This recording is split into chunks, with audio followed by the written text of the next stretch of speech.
Bonjour, dans ce vidéo, on va faire une petite introduction à la bibliothèque NumPy en Python. Donc, la bibliothèque NumPy permet d'effectuer des calculs numériques avec Python. Elle introduit une gestion facilitée des tableaux de nombres. Donc, pour importer la bibliothèque NumPy, il suffit de mettre import NumPy. Donc, comme ça, j'ai importé la bibliothèque NumPy et j'ai mis as np, c'est-à-dire pour utiliser les fonctions dans la bibliothèque NumPy, donc au lieu de mettre NumPy. Le nom de la fonction, je mets np. Le nom de la fonction, c'est plus facile, c'est plus rapide. Donc, import NumPy, c'est pour importer les bibliothèques NumPy, et as np, c'est-à-dire pour écrire directement np. Le nom de la fonction. Maintenant, on va voir comment on va créer des vecteurs à partir de la bibliothèque NumPy. Donc, je vais créer une variable a, qui s'appelle a, et son contenu, c'est un vecteur. Donc, la variable a est un vecteur. Donc, pour créer un vecteur, il suffit de mettre np, c'est-à-dire numpy.array. Donc, on va utiliser la fonction array de la bibliothèque NumPy. Donc, j'ai mis np.array, entre parenthèses, après, entre crochets, le contenu de vecteur. Par exemple, le vecteur, je veux ici, donc j'ai trois éléments. Le premier élément, c'est 1, 2, le deuxième élément, 2, et le troisième élément, c'est 3. Après, j'ai affiché le variable a, donc c'est bien un vecteur qui contient 1, 2, 3. Maintenant, il y a une deuxième méthode pour créer un vecteur. C'est la fonction arrange de la bibliothèque NumPy. Donc, c'est pour ça que j'ai mis np.arrange. C'est comme si j'ai mis numpy.arrange.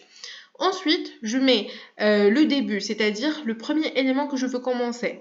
C'est le 1, la fin, c'est-à-dire le dernier élément que je veux, c'est le 10, et le pas, c'est-à-dire, ici par exemple, je vais commencer par 1. Donc le premier élément, ça va être 1. Le deuxième élément, c'est 1 plus 2, parce que le pas égale à 2.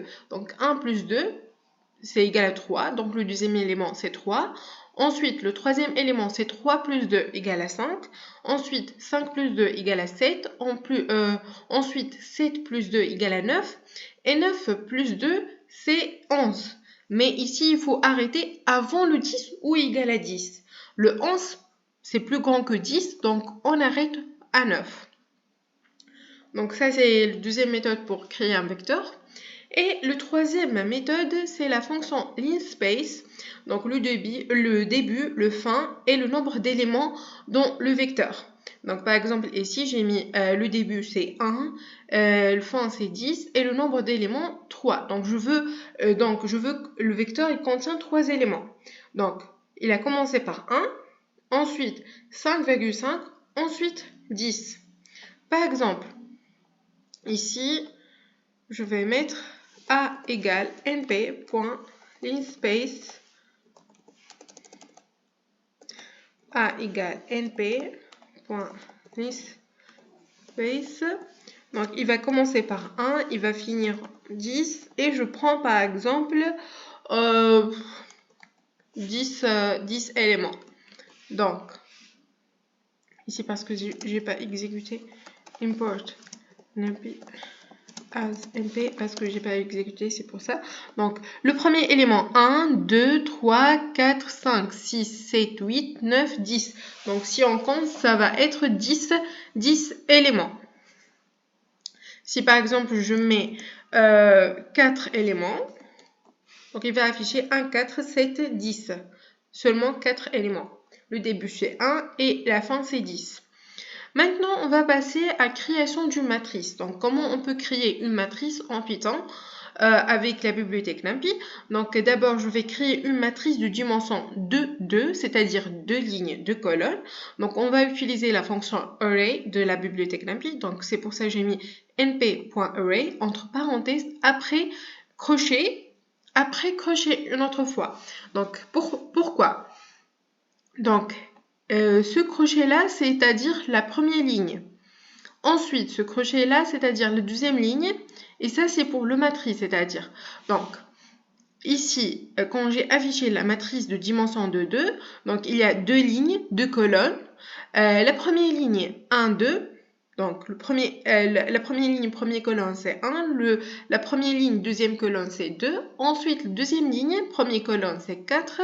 Et deuxième ligne, deuxième colonne, c'est 7. Maintenant, je vais créer une matrice de dimension 3, 2, c'est-à-dire 3 lignes, 2 colonnes. Donc, puisque j'ai 3 lignes, donc il faut 3 crochets ici. Ça, c'est une ligne, ça, c'est une ligne, et ça, c'est une ligne. Donc, on va utiliser mp.array, parenthèse, des crochets, après pour chaque ligne des crochets. Donc, pour la première ligne, je vais mettre 2 crochets entre les 2 crochets, les 2 colonnes, 4 moins 1, ensuite deuxième ligne 5, 3, ensuite troisième ligne 2, 8. Donc, quand j'affiche ma matrice A, donc première ligne 4 moins 1, deuxième ligne 5, 3 et troisième ligne 2, 8. Ça, c'est le premier élément, c'est-à-dire première ligne, première colonne. Ça, c'est première ligne, deuxième colonne. Ça, c'est deuxième ligne, première colonne, deuxième ligne, deuxième colonne et ainsi de suite. Maintenant, je vais créer une matrice de dimension de 3, c'est-à-dire 2 lignes, 3 colonnes. Donc cette fois, ce n'est pas 3 lignes, 2 colonnes, c'est 2 lignes, 3 colonnes. Donc pour chaque ligne entre 2 crochets, donc c'est pour ça il y a une ligne et ici une ligne. Et dans chaque ligne, il y a 3 éléments parce que 3 colonnes. Donc quand j'affiche ma matrice, donc 1, 2, 4, ça c'est la première ligne. Deuxième ligne, c'est 0, moins 1. Maintenant, on va voir comment créer une matrice d'identité. Donc, il faut utiliser la fonction i de la bibliothèque NumPy. Donc, c'est pour ça que j'ai mis np.i. Ensuite, je vais mettre la dimension de la matrice d'identité. On sait bien que la matrice d'identité, c'est une matrice carrée. Donc, il suffit de mettre une seule valeur. 3, c'est-à-dire 3 lignes et 3 colonnes. Ici, j'ai choisi. Sinon, vous pouvez mettre 4, 5, 6, 2... donc le nombre des lignes des colonnes. Par exemple, ici j'ai mis np.i2, c'est-à-dire 2 lignes et 2 colonnes. Et ici j'ai créé une matrice 0, c'est-à-dire une matrice qui contient des 0 dans les lignes, 0 dans les colonnes, 0 partout. Donc mp.0 entre parenthèses et entre crochets. Donc 3 c'est-à-dire 3 lignes, toujours ligne après colonne. Donc 3 c'est le nombre des lignes et 4 c'est le nombre des colonnes. Donc ici j'ai créé une matrice qui contient 0 de dimension 3, 4. Maintenant je vais créer une matrice qui contient 1 partout. Donc np.ones 4, 2, c'est-à-dire 4 lignes de colonnes. Donc 4 lignes de colonnes. Maintenant, donc j'ai créé une matrice qui a 2 lignes, donc une ligne, deuxième ligne, et 3 colonnes, puisque pour chaque ligne, il y a 3 éléments. Donc la matrice A, 2 lignes, 3 colonnes. Donc maintenant, je veux afficher la première ligne de la matrice A. Donc je mets un entre crochets 0.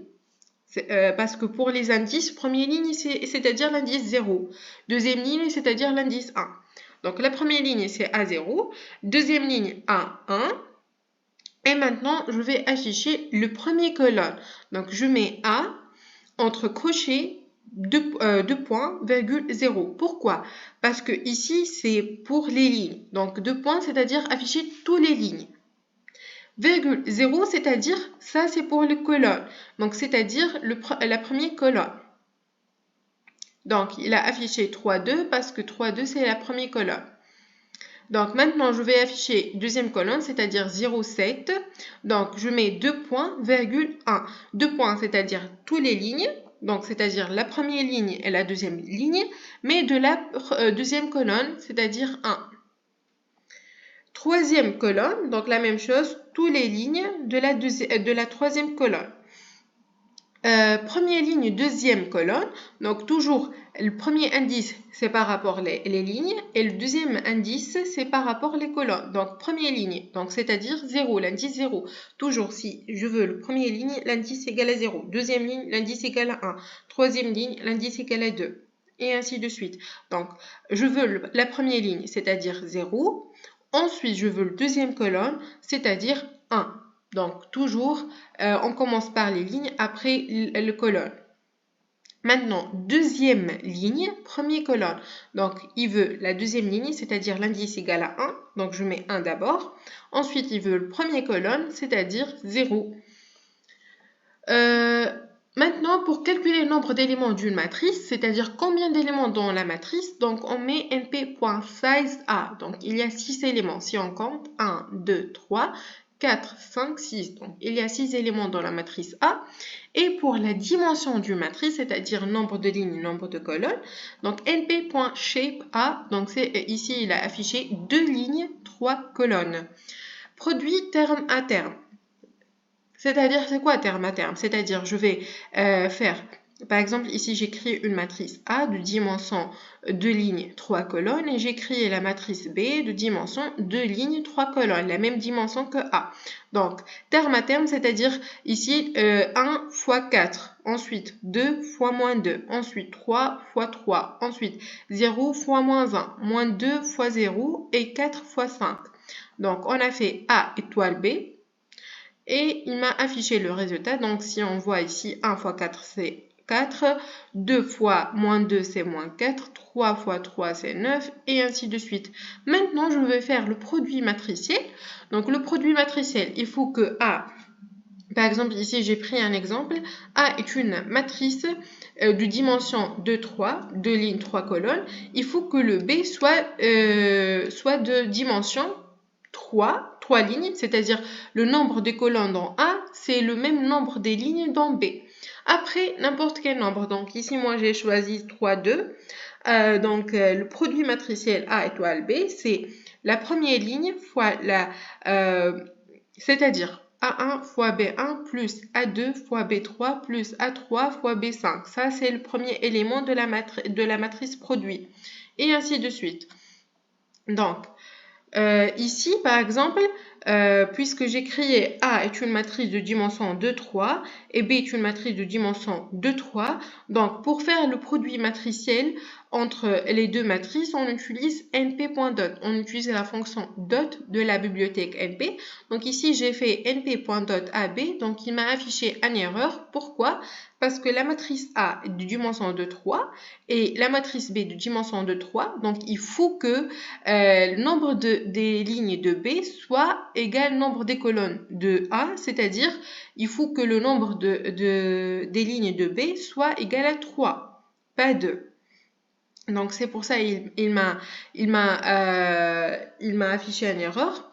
Donc, ici, qu'est-ce que je vais faire? Je vais calculer le transposé d'une matrice. Donc, j'ai calculé, j'ai mis dans la variable C, j'ai créé une variable C qui est égale à transposé de la matrice B. Donc, pour calculer le transposé de la matrice B, il suffit de mettre B point en majuscule T. Donc, C, c'est la matrice transposée de B. J'ai calculé la dimension de la matrice C, c'est 3, 2. Donc, ici, le nombre des lignes de la matrice C, c'est le même nombre de colonnes de la matrice A. Donc, je peux faire le produit matriciel entre la matrice A et la matrice C. Donc, j'ai utilisé la fonction dot de la bibliothèque NumPy. Donc, np.dot AC. Il m'a affiché le résultat. Donc, puisque A est de dimension 2, 3 et C est de dimension 3, 2, c'est-à-dire le produit matriciel de AC, ça va être une matrice de dimension 2, 2. Maintenant, changement de la taille d'un tableau. Donc, ici, j'ai créé une variable A, np.arrange, c'est-à-dire elle va commencer par 3, elle va finir en 15 et le pas égal à 2. Donc, elle commence par 3. Ensuite, 3 plus 2 égale à 5, 5 plus 2 égale à 7, 7 plus 2 égale à 9 et ainsi de suite. 11 plus 2, c'est 13. 13 plus 2, c'est 15. Donc, il ne prend pas 15 en fait, il prend juste avant le 15.